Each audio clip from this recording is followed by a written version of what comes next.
I still haven't read Things Hidden, and that is the one thing that is kind of still on my mind. I danced around it, I think, for too long, and I think I should maybe open that book and try to digest some of what is being said in there.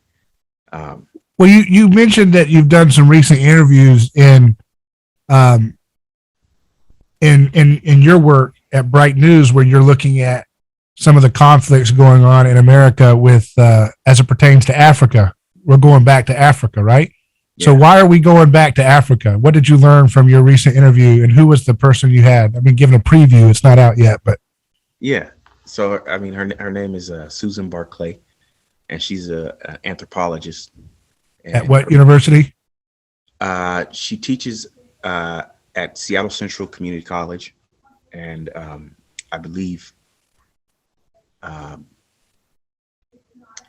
it's Seattle Central Community College. Okay. So she works on conflict and violence and things like that. So that's her main focus. She spent quite a bit of time, overseas in various countries, including the one we talked about, which was Guinea, which is a country in West Africa. It was a former French colony,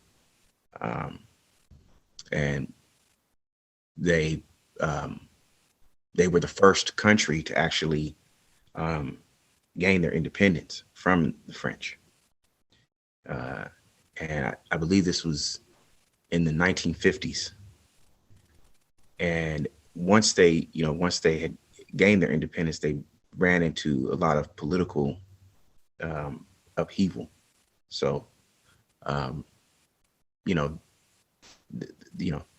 was that, and that's pretty, I think, indicative of a lot of the countries that were former colonies of European nations. Right. So why? What was the history? Some of the history of America's intervention in Guinea. Yeah, so is that the 1950s that they were doing stuff, or what? I don't know anything about. No, I don't. So I don't think it was in the 1950s that the U.S. started to intervene. I think it was sometime later than that, right? If my interpretation would be when we started to recognize or to label places that had a large Muslim population as being breeding grounds for terrorism. Okay. Possible terrorism. So that region is largely Muslim, and I think we had an interest in the region to prevent that extremism from creeping in, right? Right. But I don't think it actually worked. Because we, of course, you see the rise. And this is not just in Guinea. I think this is just all throughout West Africa and North Africa, right? You see the rise of like Boko Haram and other, terrorist camps like that within the region. Right. But and we've funneled a lot of money into those countries to try and prevent that. But of course, that just led to a lot of corruption within the countries because the politicians were taking the money, not using it for the good of the people. Mm-hmm. And I want to say something like, this is just my interpretation of what it is. When you do stuff like that, and say the country like the U.S. funnels a lot of money into countries that they think they're helping, and then politicians take the money. a lot of times I think younger generations or just people who, they don't have work, they're starving, they're poor, stuff like that. It can lead to a lot of frustration, and that frustration, I think, can lead to the kind of um, extremism that we're trying to prevent. Does that make sense? It's sort of like, well, where are these, you're supposed to be doing some good, but these kids don't have nowhere to go, or the people don't have anywhere to go. Well, they're likely going to go to places where they think they're going to get the help that they need or want, right? What about what's going on in Somalia, where we've gone back in? A lot of people, again, I mean, I'm in talk radio, but if I ask my audience what's going on there, a lot of people wouldn't know. Why are we going back? What's that about? Biden's announced he's going back in. What's going on there? Right. From what you've been able to ascertain? I mean, I ask myself the same question. I don't really know the reason why we're going back to Somalia. Of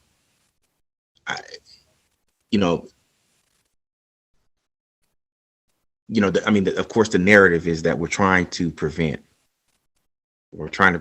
extremism within the region, or El Shabaab from reemerging, as a political force in the region, right? What's El Shabaab for people that don't know what that is? So yeah, El Shabaab is a terrorist organization. It's a extremist organization that I believe is in support of something like a caliphate, or the bringing about the reemergence of the caliphate, right?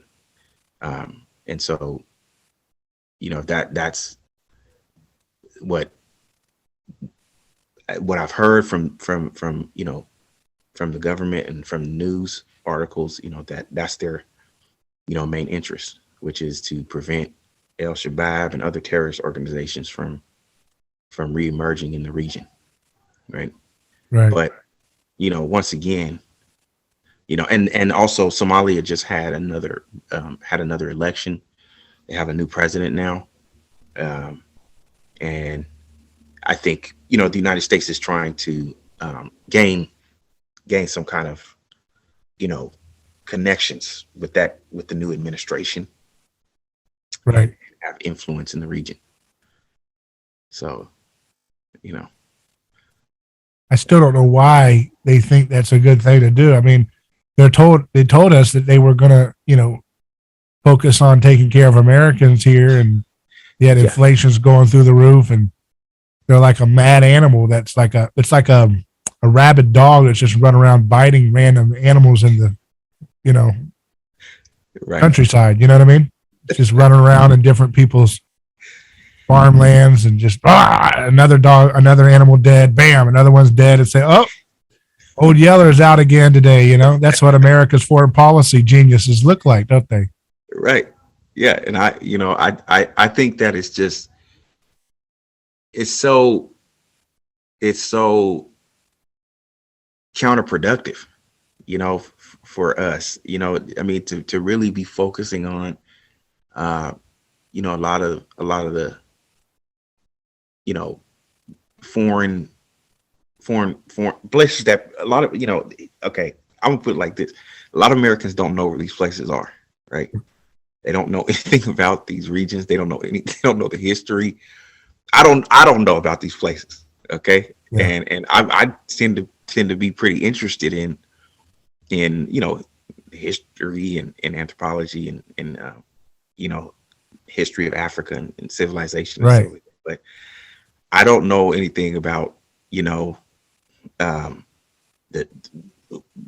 the major history or, whatever, or even the complicated history of those regions.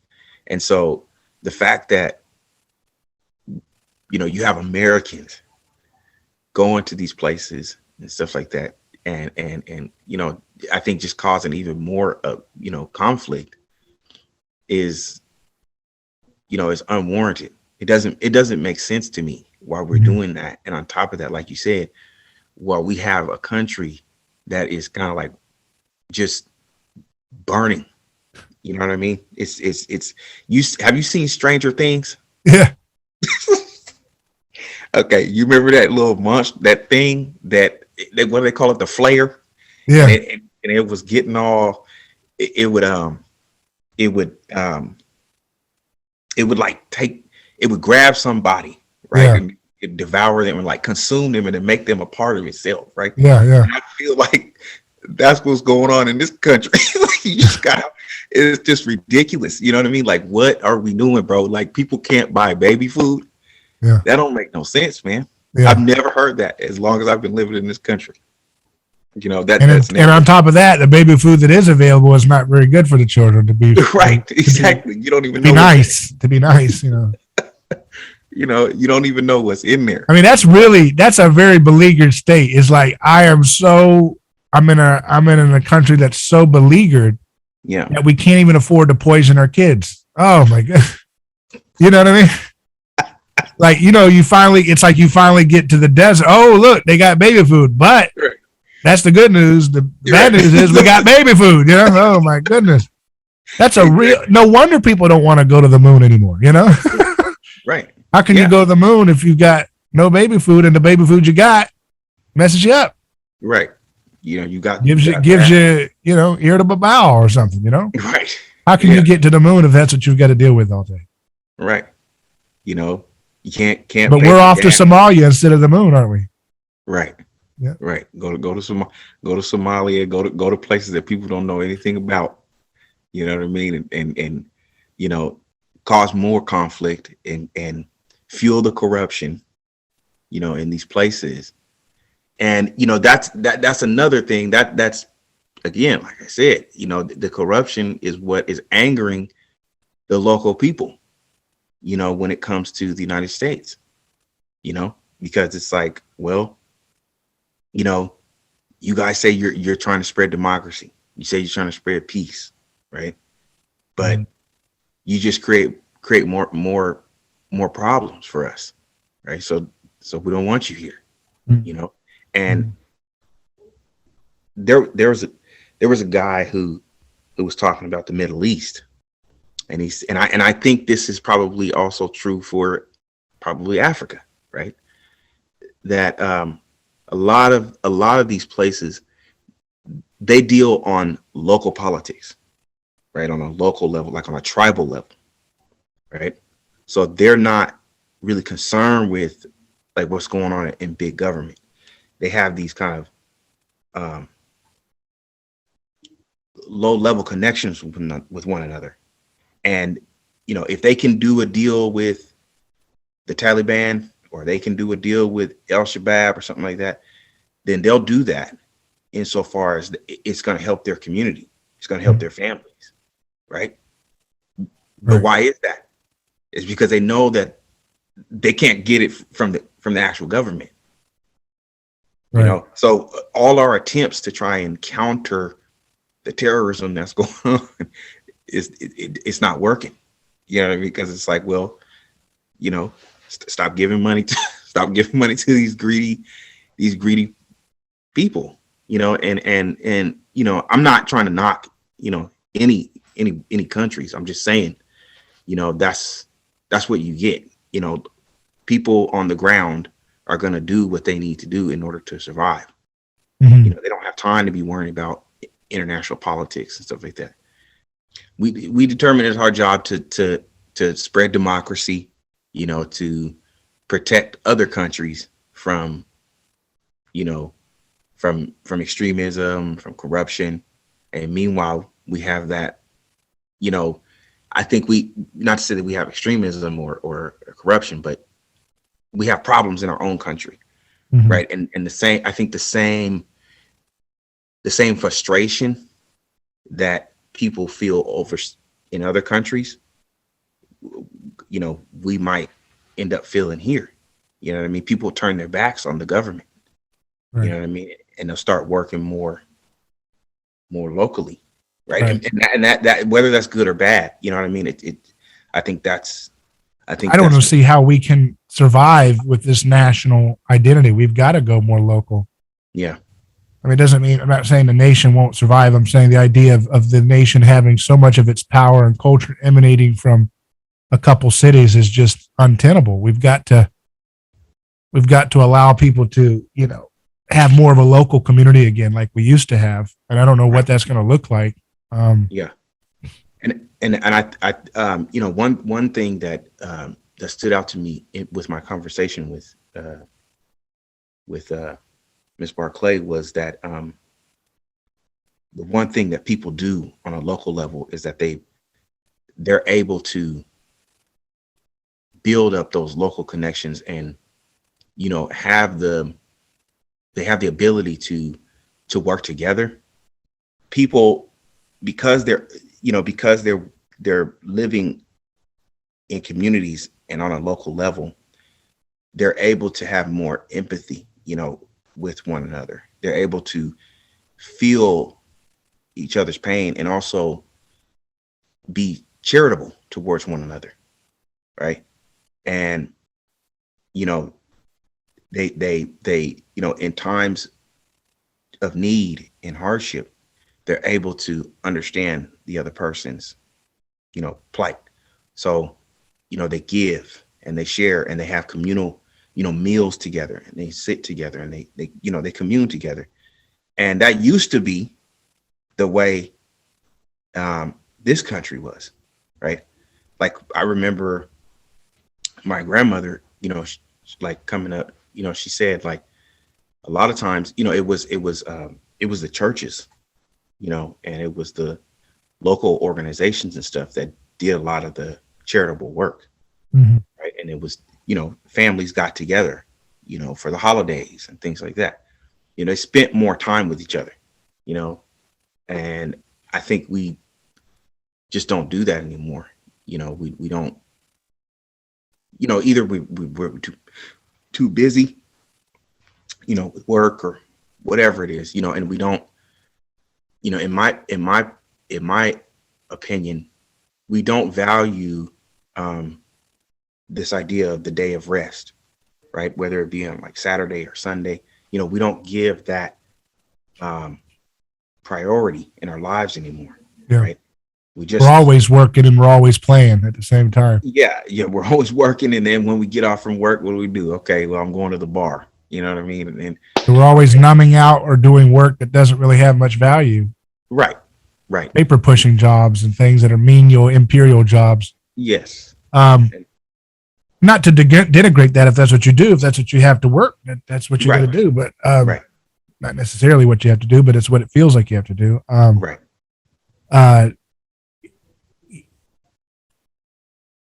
That's another thing.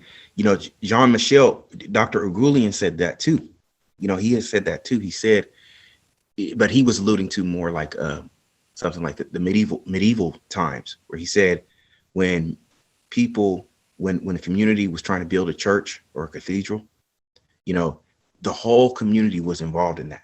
The whole, town was involved in that, right? Or the county, whatever you want to say, mm-hmm. the city.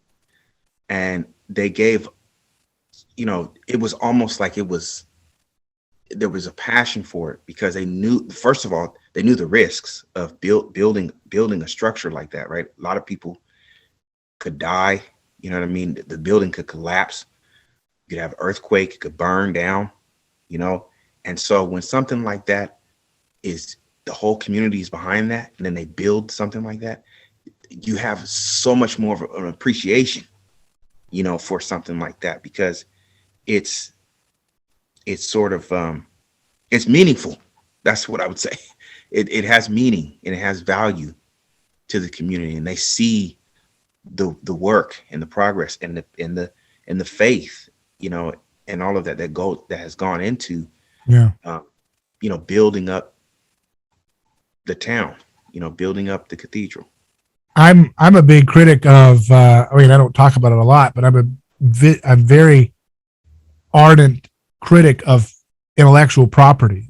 I don't think that it's real property. You have to work with what you have if that's the system we have, but I think it should be overall gotten rid of. And I think a lot of the destruction of local communities and togetherness came about because of copyrights, Right. like think about Mickey Mouse. He's still copyrighted, 100 Right. years or whatever. It's actually up for expiration. It was before Disney had to lobby to get it extended, Right. but it's up for another expiration again, which if it doesn't get renewed, basically everybody can use Mickey Mouse in different versions and different stories. So Shannon, you could do your dream and make your Girardi and Mickey Mouse documentary, right? With Mickey Mouse as the character in the film, cartoon Girardi and expose using Mickey Mouse. We can do that soon, right? I'm just teasing, That's cool. but the thing is like, think about how much copywriting has controlled and sucked up, right, everything into the TV in Hollywood, right, LA and New York, right? Because your music, if you didn't have copyrights, artists would make their monies by performing. Right. That would be the primary. They would be traveling around and it'd be more of a regionalized music industry, which we still have to some degree. Right.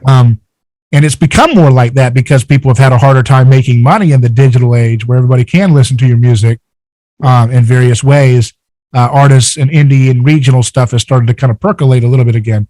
But in the same way with like film, like all the great films and TV shows, they were copyrighted. One Nation got, you got the whole the cowboy show, the Bonanza, and everybody watched Bonanza at the same time, or you went and saw Jaws and everybody watched it at the same time, at the same weekend, and these things were owned by copyrights. If you didn't have copyrights, how would you make your money? It would be the theater experience itself. It'd be like, you come in, that's why those old theaters had it was like a palace, and you went in and it was an experience and it was white glove treatment. And it was really a nice deal. It was an experience to go out on the town and go see a film.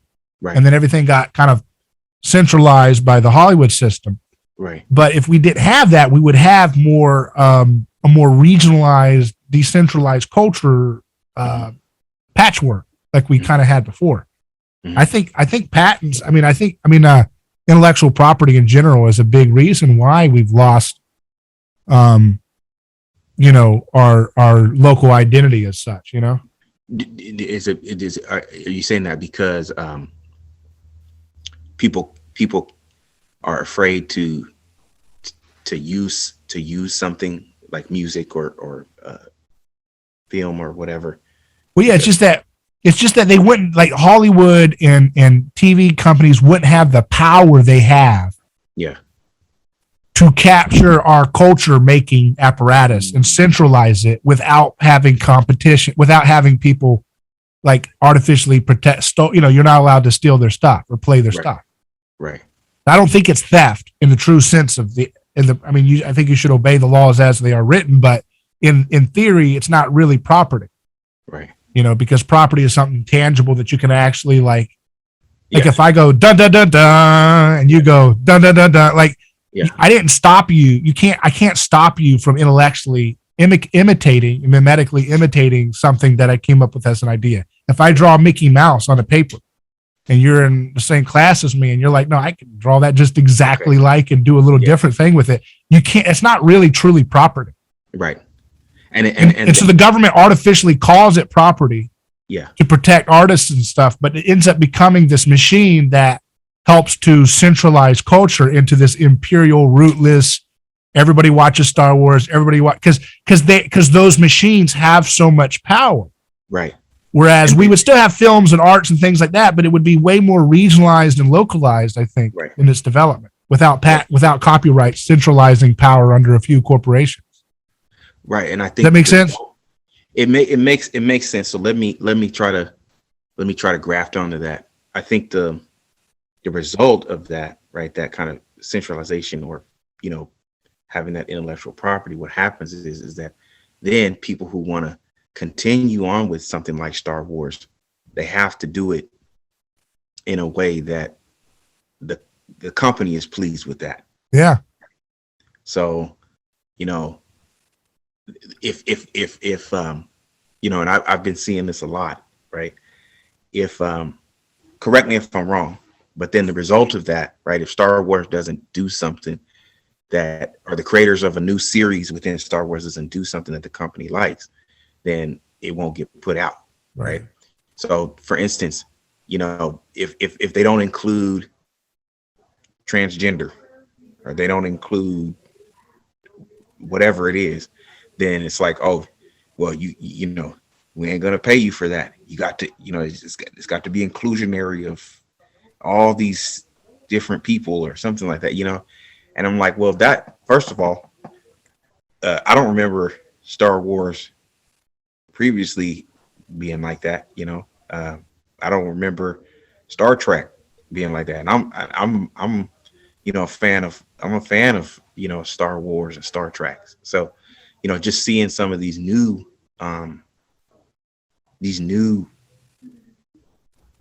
shows, it's like you can almost feel that they're intentionally trying to push that in there, and I'm like, why you got to force it? If anything, let's start with that. Why do you have to force it?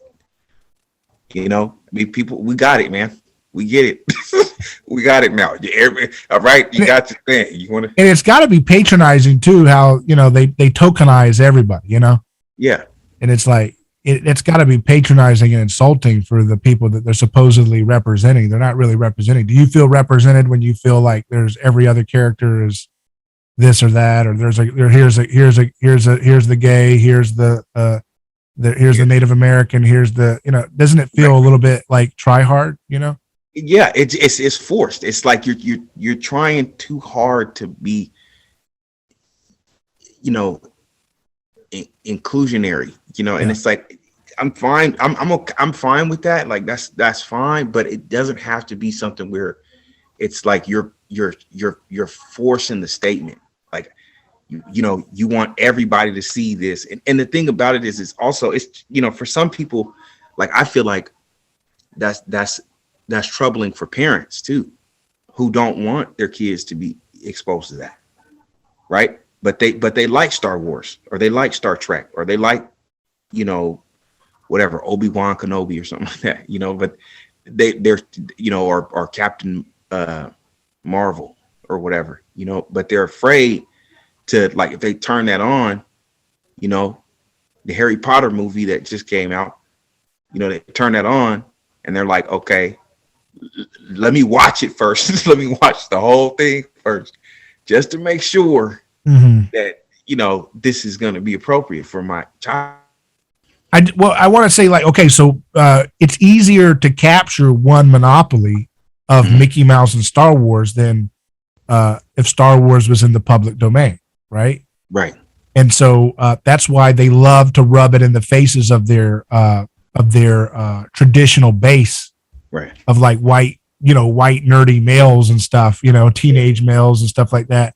Or like, all your characters now are going to be depicted as villains now, you know what I mean? And they like that. They like to rub that in, and like Obi-Wan, right? Like in the new Obi-Wan series, he's being schooled by a 3-year-old Leia, So it's teaching children, teaching young women that, like, when you're 3, you already know way beyond like a 40-year-old like master Jedi male, especially if he's a white male, like, They wouldn't let Leia talk like that to Mace Windu. I can assure you of that.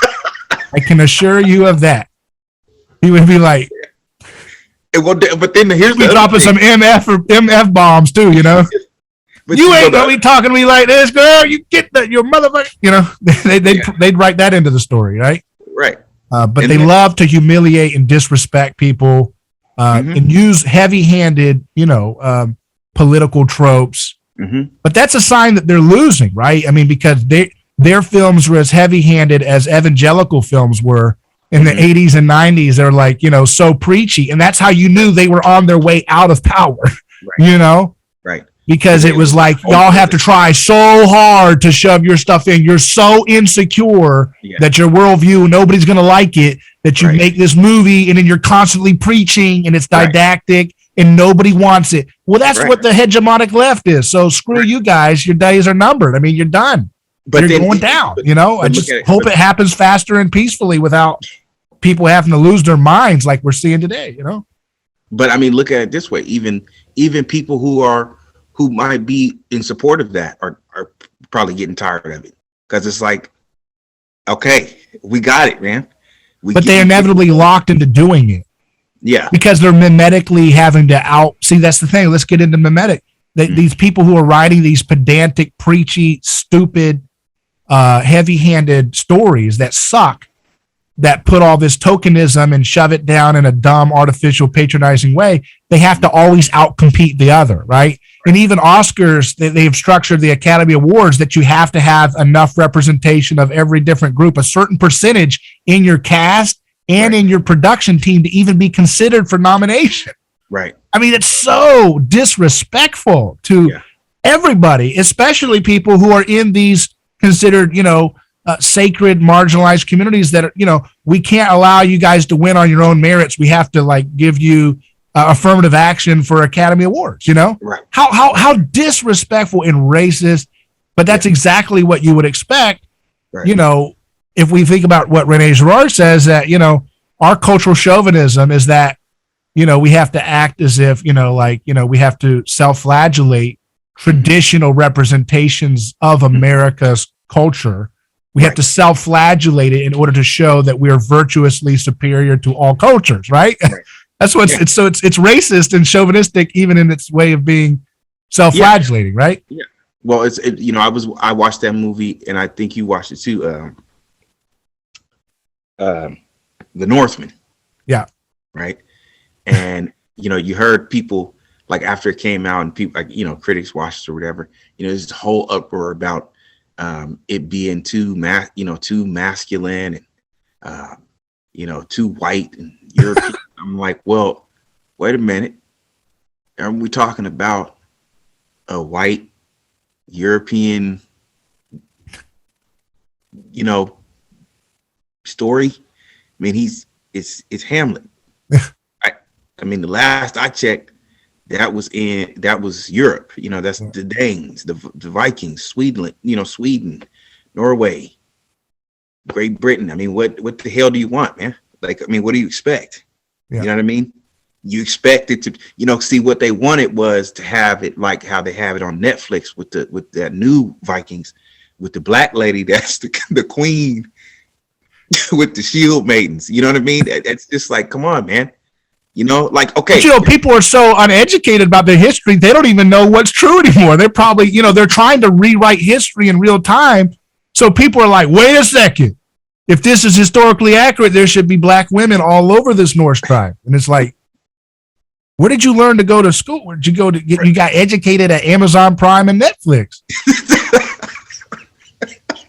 Brought to you by copyrights, by the way, right? It all goes back to that. I'm telling you, man, there's something we need to unpack mimetically about these copyrights, man, because, it's interesting how copyrights are like a prohibition about imitation. Isn't that interesting? Okay. Think about that. Yeah. Copyright laws are literally like a construct of different legal codes designed to prevent out of control imitation. Like that's what they're there for at the foundation part of it, right? Right. But my thing is like when you have that creativity and it's open, then you have the possibility for all kinds of imitation, right? And like positive imitation.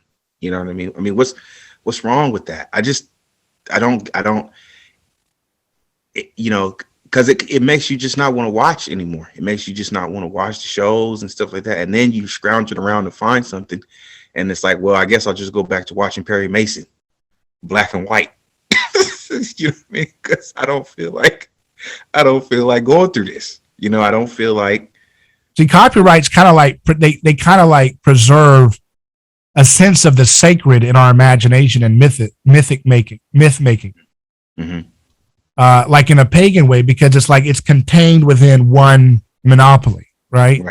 And this idea of like Christianity comes in and says, no, you can't monopolistically use coercion to sacrifice people and to enforce a one size fits all mythic reality. Like the copyright laws allow our entertainment sectors to kind of preserve that kind of sacrificial monopoly in our myth making today.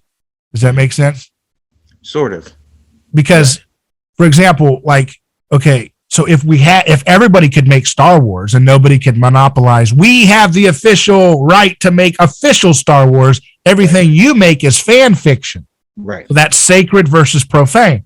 Right. Right. So if you break that like Christianity does, then you don't have a hard distinction between this is the sacred official Star Wars and this is the profane, unofficial amateur Star Wars. Yeah. And right? I see what you're saying there, because they did that with Spider-Man. What do you mean?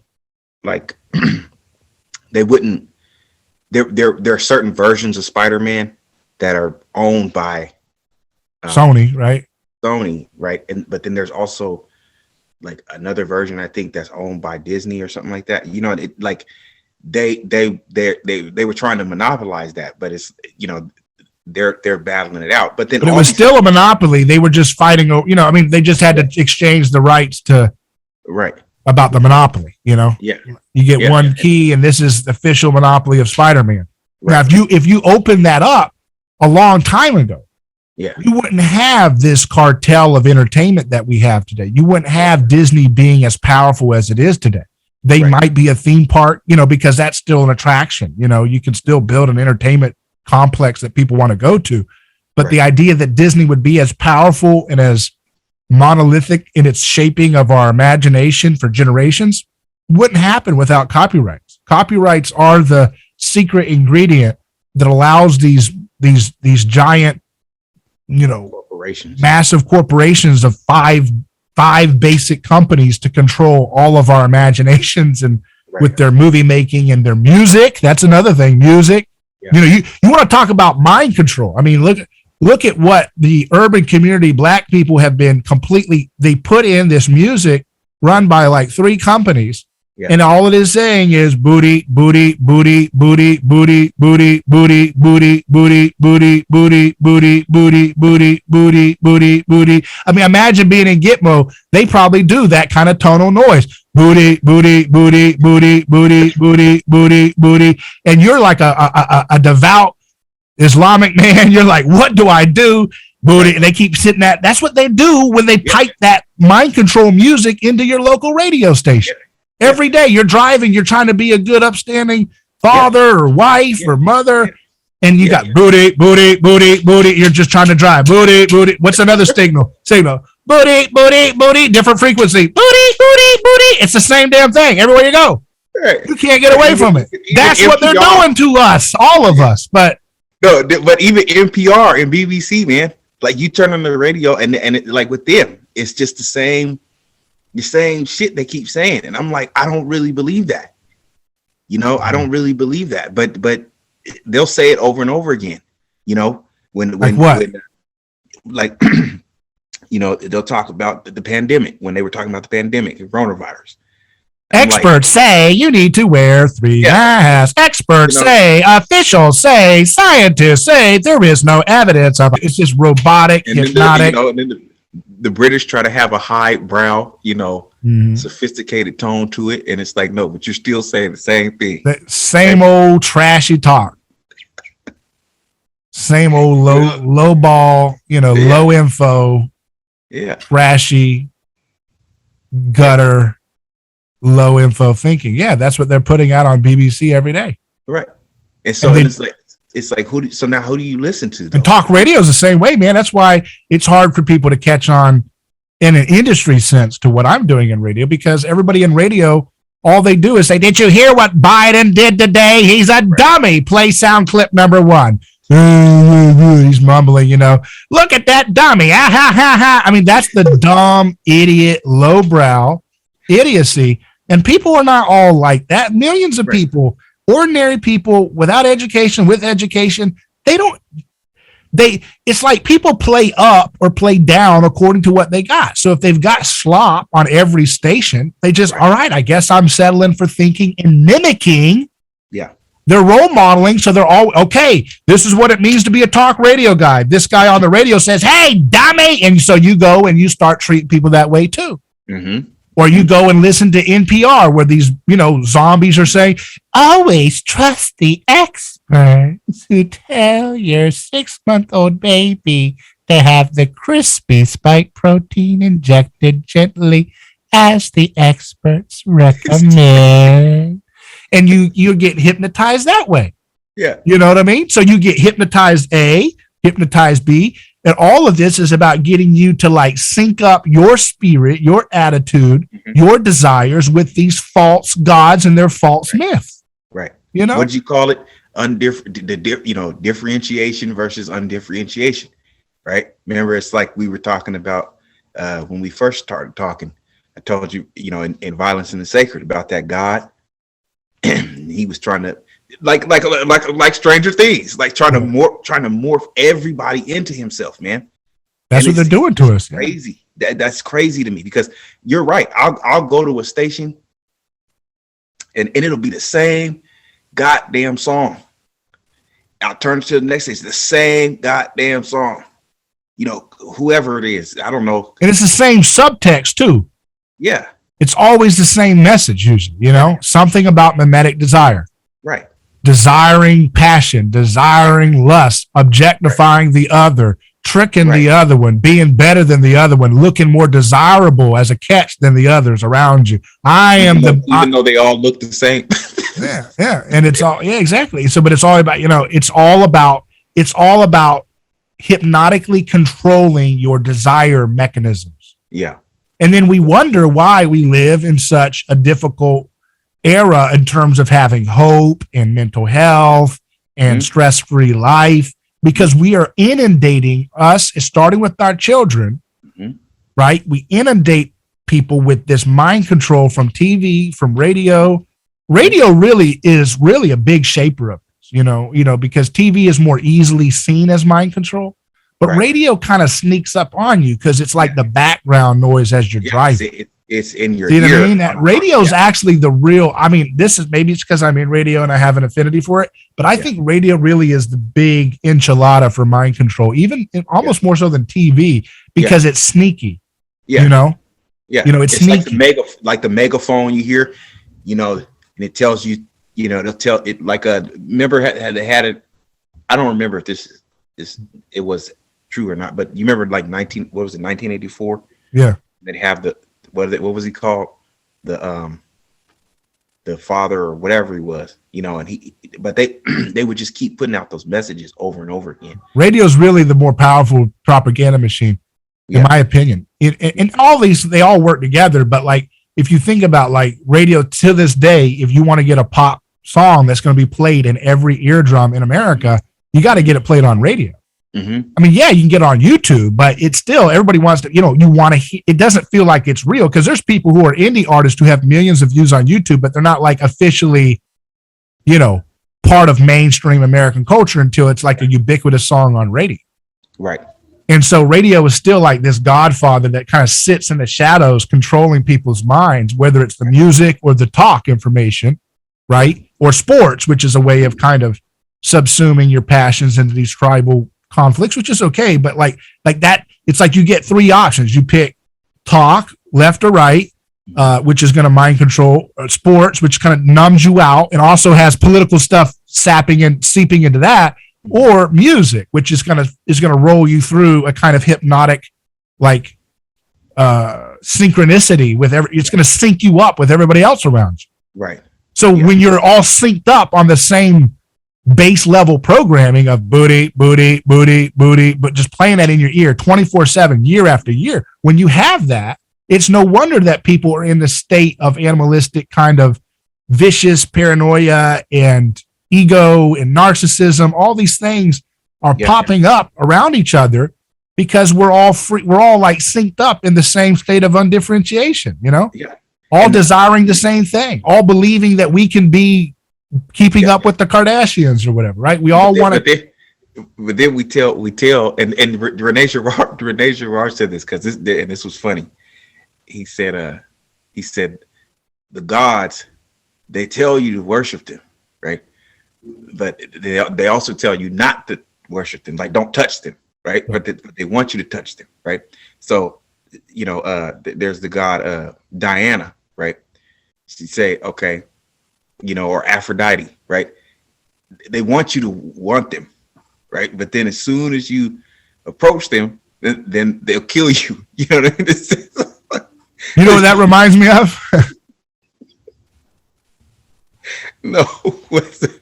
Reminds me of January 6th. You know, the establishment called the protest, the BLM and Antifa stuff, the summer of love. So the establishment narratives that they pumped out from from the Democrats and the kind of officials, even in the Republican side, was kind of like, this is a sacred and noble cause. Mm-hmm. This is a righteous cause. We're not going to tell them to mask up and disperse. Mm-hmm. We're not going to tell them when we're going to help we're going to help bond them out, bail them out. Mm-hmm. We're going to, Kamala Harris and everybody was out there saying we're going to bail them out, bond them out. You had different high ranking politicians, Chuck Schumer saying, these Supreme Court justices won't know what hit them, mm-hmm. like you're going to reap the whirlwind. This is very violent rhetoric, but it was all sanctioned. No, they're not investigating Chuck Schumer right now. They're investigating the unauthorized imitation. That's what I wanted to get at, right? Because you said the gods, they want you to imitate them, but not too close. Mm-hmm. Right. So a lot of these people in the Trump movement, they did that protest thing. And then some of them got into that riot mm-hmm. and did violent stuff in the Capitol, that they were imitating the establishment narrative too close. Right. Like, no, you don't get to burn a city down unless you're on an authorized mission that helps the establishment divide us, like BLM and Antifa. Right. You don't get to, you don't get to do a regime change. That's what the establishment does in Somalia, Libya, Syria, Afghanistan, Iraq, all over that's what we get to do. Mm-hmm. We're the ones who go out and we shape the world in a way that will spread our DC, revolutionary faith by force. Mm-hmm. We're the ones that get to use our CIA to stage a Arab uprising around the Middle East with chaos and carnage in capitals all over the globe. Right. You don't get to do that. Right. You don't get to get up in the Capitol building's face.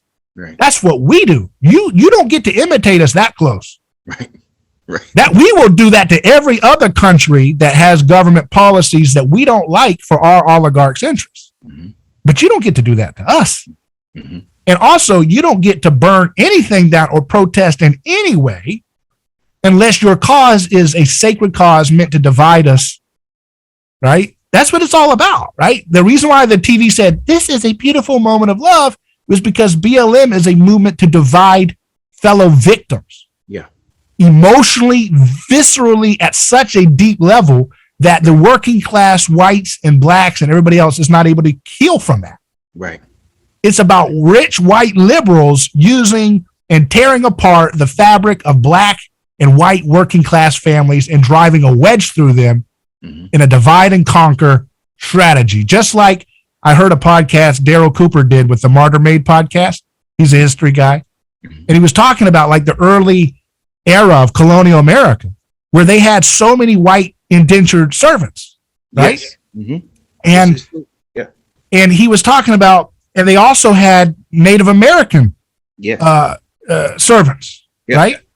Yeah. And a lot of times the masters would they would own black slaves, mm-hmm. white servants, and Native Americans at the same time. And the way the masters were always terrified that they would unite against him. Mm-hmm. So he would create divisions within the different groups. Yeah.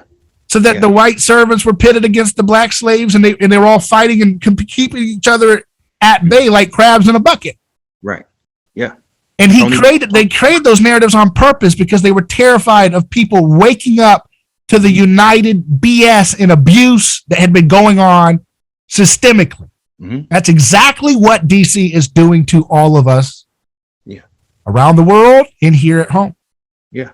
Toni Morrison wrote a fictional book about that, of what historically what this country was like before, we really started to kind of label, black people as slaves, but yes, it's true that, a lot of Europeans, the Irish, things like that, the Scots, Swedish, poor English, Germans, Dutch, all of them, some of them came over here as indentured servants and, had to, live the same same life as and this is a point that he made, and I don't know what you've heard is that you can't compare, in some sense, the institution of chattel slavery versus servitude, right? Because there's a period where the servitude ends, right? Yes. So correct. So they are different, unique evils.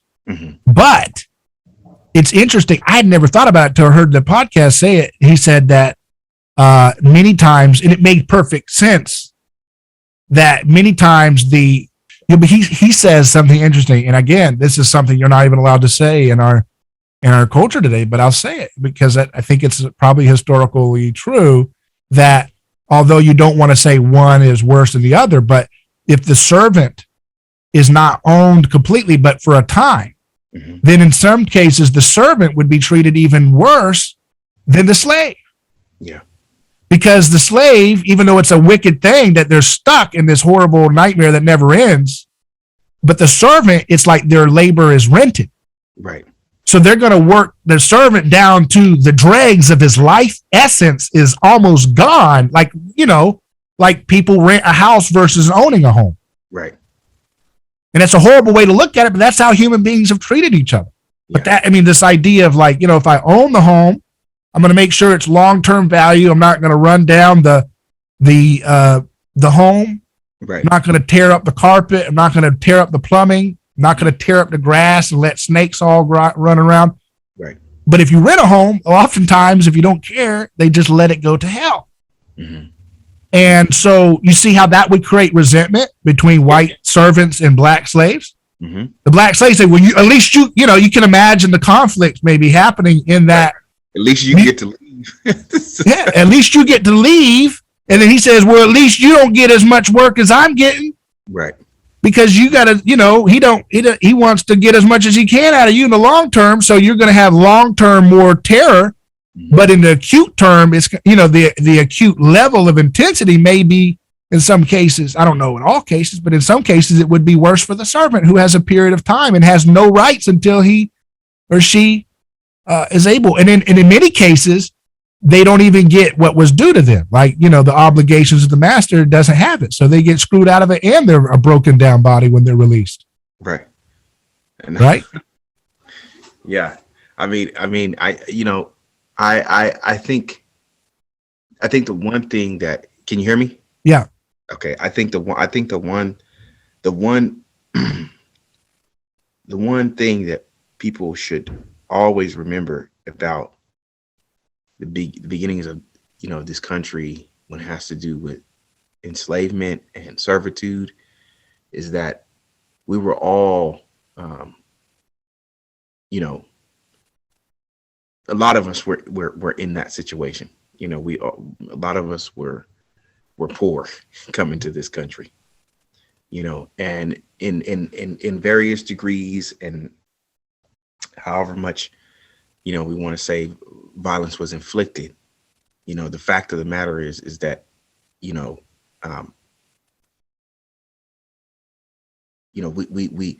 the way I look at it, the way I look at it, I think is the same way that Saint Augustine would have looked at it, which is that slavery and servitude is the result of the fall of man, right? That, out of Adam and Eve's being banished from the Garden of Eden, right, comes the introduction of evil into the world, right? And we all should remember that, we all fall short of God's, glory, right? So, and I don't want to take away from, the enslavement of my people. I mean, that's something I can't, I wouldn't dare do that. But I do think that, slavery is sort of indicative of that fall. But of course, that's from a Christian standpoint, right? So somebody who's not Christian, they wouldn't say that. They wouldn't. I don't think they would look at it like that. They would say, I don't give a shit. We were enslaved and but we also should remember that slavery existed long before this country was founded. It existed in Europe amongst Europeans. It existed in Africa. Amongst Africans, right? It existed in Asia too. And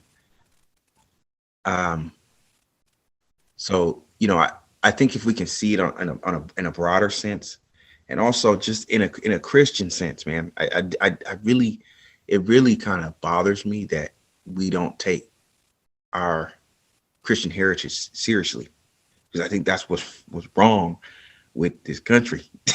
to be honest, I think that's we take that as kind of like just a given, or we take it as sort of like something that it's kind of like that's what grandma used to do or something. You know what I mean? And I'm like, I don't think so. I think we need to really take a second look at that, right? And take a second look at, and this is where I think the theology comes in as important, right? Because that's where you find this idea of the fall of man and things like that, right? That's where the theology comes in as important, right? But too often we've tended to focus on civil liberties and civil rights and things like that, and using the gospel as a means to have political power or political influence, right? So, that's a good point. That's a good point. I never thought about it like that. That kind of envy can creep up, between groups and stuff like that, because of, we're all because you have generations of that, right? And then the media is telling poor white people whose descendants were treated like property and beaten and raped and everything. Mm-hmm. If you're telling them, oh no, you need to repent of your whiteness because all of this evil is uniquely identified with your skin tone. Mm-hmm. What you are doing is you are doing a psyop to divide common allies who have a united history in Christ and a united history in the American experience. And then when those poor whites watch videos pumped in by sensationalist media outlets, perhaps, or and they see what's happening in the streets of Chicago and Detroit, kids are running around, it's rioting everywhere, and they say, what's going on here? Yeah. You're telling me everything wrong with society, is uniquely, like it was the white people only. And again, when you have ignorance as the standard, you can do whatever you want, because that's how mind control works. You erase the history of their memory and then you implant what you want in them. Right. So when you wipe out people's context, they're like, oh, okay, I guess America was like this unique slave state. No one had ever done slavery like that before. And I guess if they did before America, it was always white people enslaving everybody darker than it. Well, that's not true, but okay. But that's what the popular imagination is. That's what the Instagram kids tell you. That's what TikTok thinks. That's what, these hive minds have been conditioned for this for generations. Right. And it's a lie. But it's meant to divide victims against victims so that the poor white person watches videos of young African-American kids out there running around. I saw videos they recently posted. I don't know, was it Detroit or something? There were just chaos in the streets. People were locking their doors in this bar looking out, and it was just cars and there was people and just kids fighting and kicking and punching all over and running around like a riot. Yeah. And so what happens is it's a resentment machine, what the media is. Because they work these narratives on all the different groups, right? And they work those groups on different levels, right? So it's like, so within a ethnic group, right, you have genders at war with one another, So it's not, within that group you create division, right? You mean, so there's like a division between the man and the woman, or you're patriarchal. I don't have to listen to you or whatever, Yeah. If Obi-Wan tells Leia, be quiet in the new movie at 3 years old, that's called patriarchy. Can't do it. Or abuse. It's inversion. That's chaos, you know? Yeah. Mm-hmm. Mm-hmm. That's what we have. We have carnival as the norm. Yeah. Literally. So when people watch those videos and they see teenagers running around and everywhere going crazy, or at a mall or something, they say, that's carnival. They feel like that's carnival. I don't want to be around that. And then it reinforces their tribal identity. Right. To say, oh, well, that's over there and not within me. Well, that's not true. Right. That's where Christianity says, no, all of us have the potential to act in certain ways, in many different ways, which are unbecoming and antisocial and unbecoming of the best of what humanity is supposed to be. Yeah. And at the same time, though, it can make you antisocial too. You know, that's what you see on television. It can, and I've that's happened to me many times. Yeah, me too. It's made me just, you just don't want to deal with anyone because and at the same time, it's hard to even know. It's like, man, what's the truth? Who do I listen to anymore? You know what I mean? Like sometimes I don't even want to listen to the preacher, because you don't know. It's like, what are you selling me? You trying to build a new building? Are you saying the same? Are you saying the same thing? I thought you were supposed to be giving us hope and bringing us together and stuff like that. But then you listen and you're like, this is why I stopped going to church in the first place. like another thing you see a lot, they post these videos. I don't know if you've seen them. It's been in news stories of this Asian hate where you see, and I know it's, you can say it's selective. I don't know, but it's always tends to be the last few years, a black male coming up to an Asian woman or older man or young, smaller Asian guy and just wailing the ever loving heck out of him. Mm-hmm. In New York, usually it's around New York. Yeah, I have seen that a couple of times, and where did that come from? That's what I'm saying. That begs the question, like, what started that? I have an idea, but I could be totally wrong.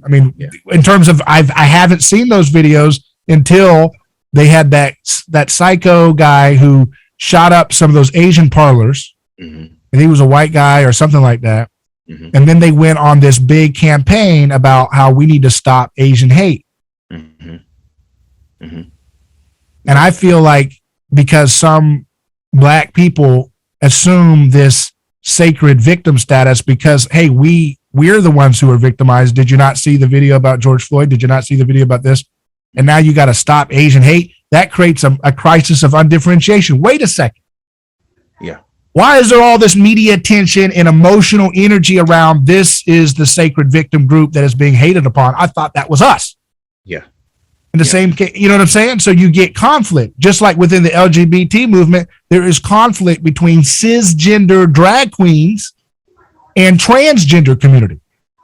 Right. Because the trans community says you guys are still cisgendered men who perform this drag, but you don't fully understand what we experience as trans. We are the true victims. You guys are not on our level of victim status. So we're going to make sure you're excluded. Well, that's the same thing I see. Maybe I'm wrong. Yeah. It could just be, I'm sure some of it's just random violence, but maybe it's just a narrative they're creating. Yeah. Or selectively amplifying. But it seems like when I see all these videos of, and I don't know the context, it's selectively edited or whatever, but when I see a lot of these videos of just bam, bam, bam, bam, bam on older Asian people, I'm like, what is that? Maybe it's just a random mugging. Yeah. But you see it over and over and over again. You see it upticking and it looks like some kind of apocalyptic bubbling up. Something is happening. Right. What is it? Right. And I don't know. That's just a theory that maybe, when you try to have all these, this patronizing theme of the month about who is the most victimized group, you're going to create an Olympic environment where people are like, no, you're not. Yeah. You're not taking that from us. We're the gold medal for victim sacredness, not you. Right. I see, I hear that you guys are overrepresented at Harvard and Yale. I don't need to let you take that from me. You know what I'm saying? Mm-hmm. Mm-hmm. So there's resentment. And then the Asians probably say things that are hateful and back and forth, you know what I'm saying? And say words of disparagement. Mm-hmm. And I'm just thinking on the street where these punches are flying, how they're happening, right? Yeah. Yeah. And my thing is why can't it be where it's more constructive, right? Like I feel like yes, we can praise the Asian community for prizing or having much more emphasis on education. That's not wrong. We ought to admire that about them. But see, the white liberals would say you are racist for saying that Asian community tends to have a little more higher emphasis on education because you're playing into stereotypes and tropes. That's what they would say. Stop Asian hate, Shannon. There you go. That's what I'm telling you. I'm not saying they're right. I'm just telling you that's what they would say. Or if you say that African Americans have creativity, right? And that's a stereotype and a trope. Okay, look, my thing is that's how they shut down conversations. What I'm trying to tell you, you can't even say a sentence related to the truth without them shutting it down. Right. And my thing is that the way to get over that is to cross pollinate. Right. We give something to you, you give something to us. We can, it can be reciprocal. Right. There's no problem in me being a creative entrepreneurial person and you being someone who has hunkered down and studied, whatever it is, science, math, technology, we can work together and build an enterprise, right? There's nothing wrong with that. For me, that's like what we should be doing. But I don't know, man. It's just weird to me that like you can't say that or you can't, even if it is a stereotype, like, okay, but there's some values in those stereotypes. There's something good you can draw out of that, right? Like, with you might say with Irish and white Italians, you say that they're very heavily Catholic, but they're also very family oriented. What's wrong with saying that? That's wrong on a lot of levels. Because what is a family? The BlackLivesMatter.com used to say we want to disrupt the nuclear family. The Western prescribed like a prescription. They prescribed us like a drug. That's what they're trying to tell us. Stupid stuff, that the Western civilization wrote us a prescription because they use the word prescribe. Western prescribed nuclear family. We intend to disrupt it. We intend to stop it. What does it mean to disrupt? To break it, to cut it off, to stop it, to get in the middle of it and say enough. Right. We don't like this prescription. It's a drug. Right. The idea of saying there's a mom and a dad and children together, that is a prescription from Western society, which is they're going to say it comes from whiteness. What is this? This is madness, man. Well, it's also just not the truth. How about that? Let's just say it's untrue. You know what I mean? There's no, I haven't found, I don't know of any, group of people that don't have a traditional yes, okay, there might be, but those tribes or whoever they are, like, I don't think anybody really knows about them. You know what I mean? That, you might say those matriarchal family stuff, but those are like far and few in between. They don't, that's not the majority. And I don't think that's a prescription. Can you hear me? Yeah, I can hear you. Yeah. I don't necessarily think that's a prescription because that's what you find in most societies. It's a mom and a dad and children, but there is extended family, right? Other cultures have traditionally had a higher emphasis on cousins and nephews and niece and everybody being a part of the family, and that the West, at least American Western culture, has had this emphasis on like, no, it's all about mom, dad, and the kids. and less emphasis on the extended family being an integral part of family life. So to steel man the argument of that BLM argument, to make it strong, you can say, well, yeah, traditionally we did put a bigger emphasis on aunts and uncles and nephews and nieces being a part of what we have, right? Yeah, and that's certainly true within the Black community. I wouldn't deny that. I think that is definitely. And so to Steelman, are they basically saying, hey, we need to stop elevating the idea of family as one mother, one father with their kids united, to the kid, like, no. Are they saying that should stop being elevated as normatively better than a family unit where I'm raised by my uncle, I'm raised by my grandma, I'm raised by it's everybody pitching in because it's not exactly the standard model. And they're saying, stop calling mom, dad, and the kids united together the standard model. We don't want that to be the standard. That's what they're saying, kind of, right? I don't think they're rejecting the extended family, having the uncle and the aunts. So I think what they're rejecting is because that's part of traditional family too. That you would say that as united with nuclear family, because nuclear family is mom, dad, and kids, right? I mean, I don't know. Yeah, but I would say that culturally, like American culture and just even like Western culture, it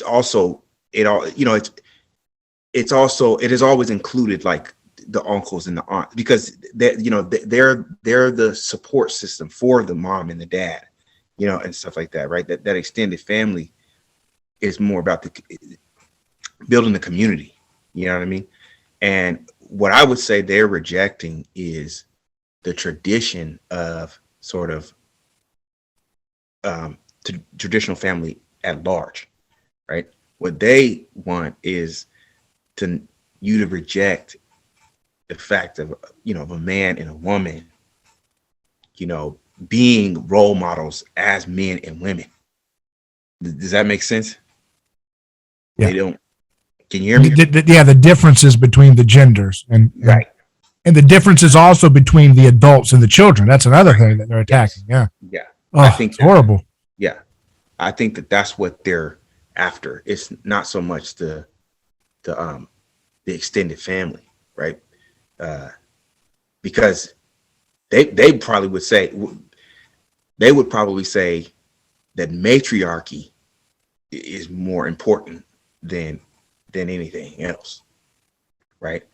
And why is that? Well, because the Black family has tended to value the role of the mother or the aunt because that's who was there raising the children, right?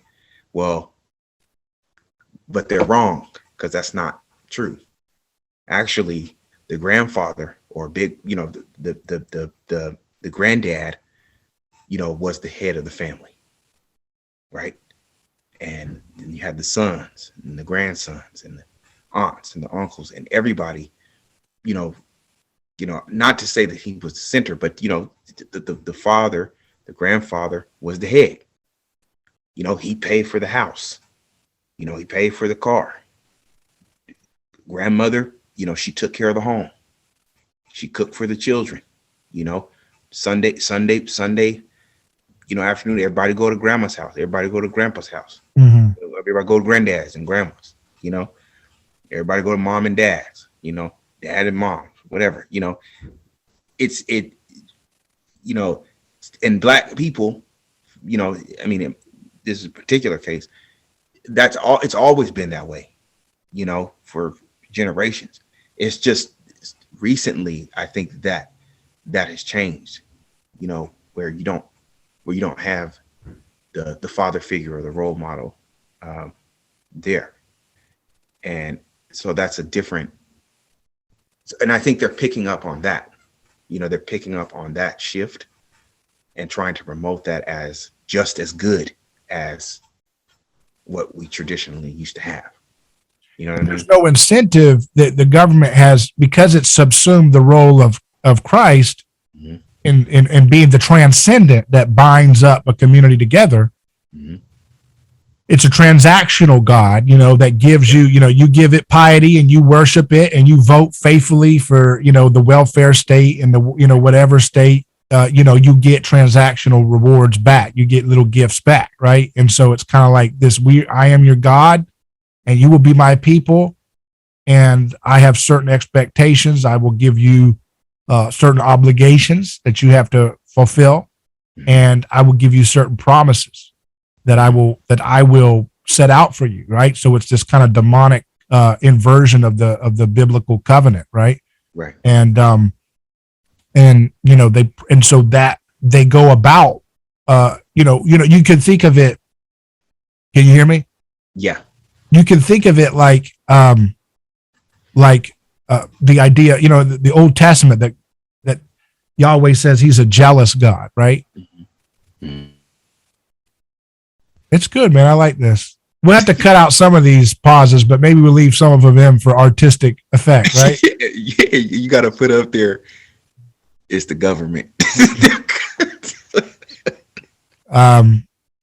But Yahweh says he's a jealous God, right? He doesn't want you looking at any other man, his bride, right? That's how the United States, that's how Uncle Sam is. Yeah. Uncle Sam may have a drag queen outfit now, but he's still a jealous husband. Boy, he's a jealous husband.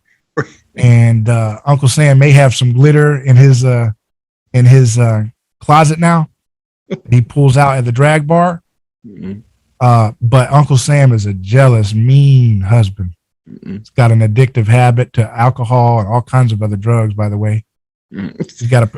Uncle Sam's got a particular problem with opioid always popping up whenever he's messing around with Afghanistan. But regardless of that, not to go off on a tangent, but Uncle Sam is a jealous, angry son of a bitch. Mm-hmm. And he's a mean God. And he writes all these laws to absolutely attack any man who comes in the way of his women. Mm-hmm. I will price you out of the market with my welfare checks and my housing assistance and my food stamps, and I will slice and dice you if you dare try to be monogamous with another man besides me. Uncle Sam will make the divorce court absolutely shred the poor young man who stands up to this vicious and jealous and paranoid God. Mm-hmm. Uncle Sam demands faithful submission to his vision and his headship and his provision. Mm-hmm. Mm-hmm. And that's it. Yeah. You got to obey. You got to go along with trust and obey, right? For there's no other way. I'm telling you. To be happy in America, but to trust and obey. Uncle Sam. That's it. That's what we have become, right? Because Uncle Sam's a jealous God, and he demands to carve up our families and our love for our neighbors and our neighborhoods and our local identities. Yeah. It's a machine, man. Like you said, Stranger Things. Life is stranger than fiction, right? You know what I mean? Done swallowed up that old lady, who was living by herself. And then it's amazing, as much as we see videos of people punching and kicking people across tribal differences, it's amazing that it's not more, given all the abuse and all the psychological manipulations in the radio, TV, and Twitter and TikTok, and the media lying through their teeth. It's just so galling for a person with a conscience to watch Liz Cheney and Nancy Pelosi, who have started absolute chaos in capitals all over the world, particularly people of color, happens to be. And to have these people lecture us that they are the experts about preserving order and respect for human dignity, and that's why they're so worried about, January 6th as this unprecedented event. And it is unprecedented in some sense, and it is wicked.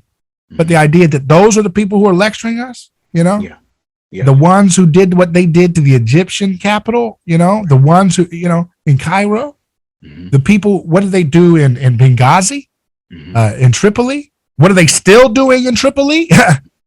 You know, the slave trade in Tripoli, 2-3 million people of enslaved now in Libya. And that's Liz Cheney type people's doings. That's Nancy Pelosi's doings. And they're trying to, like, you know, they're trying to divide us from the pain and suffering of the victims over in Libya and those other places. Right. And they're also dividing us within ourselves. Right.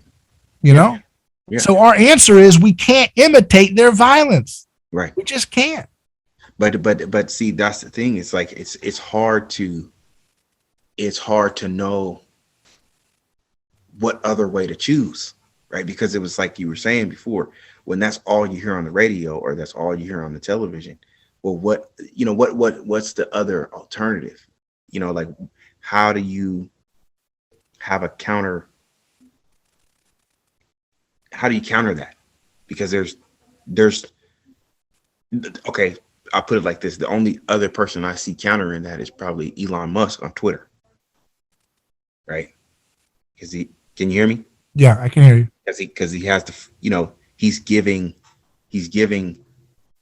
sort of the people the public square back and giving them the chance to talk freely. Right.